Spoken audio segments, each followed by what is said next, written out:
Great NS news channel chairman Girati Shankar ఆధ్వర్యంలో new India party అధ్యక్షుడిగా సినీ రంగ విషయంలో మీ ముందు కొంత సమాచారం ఇవ్వదలుచుకున్నాం.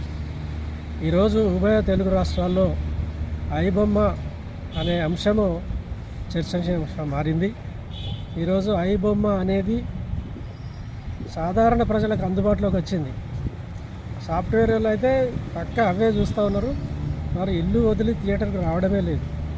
ఎందుకంటే ఈరోజు సినిమా రేట్లు చూసినట్టయితే ఒక వ్యక్తి పోతే 1000 రూపాయలు, ఫ్యామిలీ వెళ్తే 2-3 వేల దాకా అవుతూ ఉన్నాయి.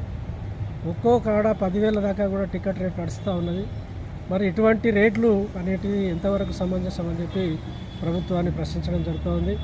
అలా రేట్లు పెంచడం వల్లనే ఈ ఐబొమ్మ రవి లాంటి వాళ్ళు పుట్టుకురావడం జరుగుతూ ఉన్నది. కాబట్టి ఈ యొక్క అధిక రేట్లు అనే అంశాన్ని పూర్తిగా రద్దు చేసి ఎప్పుడు కూడా రేట్లు పెంచే కార్యక్రమం పెట్టుకోవద్దని చెప్పి, అదేవిధంగా అదనపు షోలు అని చెప్పి సమయాల్లో షోలు వేసి ప్రజలను ఇబ్బంది పెట్టొద్దని చెప్పి, అంతేకాకుండా సినీ పరిశ్రమను జాతీయ స్థాయిలో అంతర్జాతీయ స్థాయిలో అభివృద్ధి చేయాలనే సంకల్పం కలిగి ఉన్న మన తెలంగాణ ప్రభుత్వము ఈ యొక్క సినీ పరిశ్రమను ఆదుకునే క్రమంలో ఈ యొక్క థియేటర్లు ఎప్పుడూ నడిచే విధంగా వాటికి ఉచిత విద్య ఇచ్చి ప్రజలకు వినోదాన్ని అందుబాటులోకి తేవాలని చెప్పి ఈ సందర్భంగా ప్రభుత్వాన్ని కోరడం జరుగుతూ ఉన్నది. ఇటువంటి కొన్ని చర్యల ద్వారా ఈ సినీ పరిశ్రమను బ్రతికించాలని చెప్పి మనం చేస్తూ సెలవు.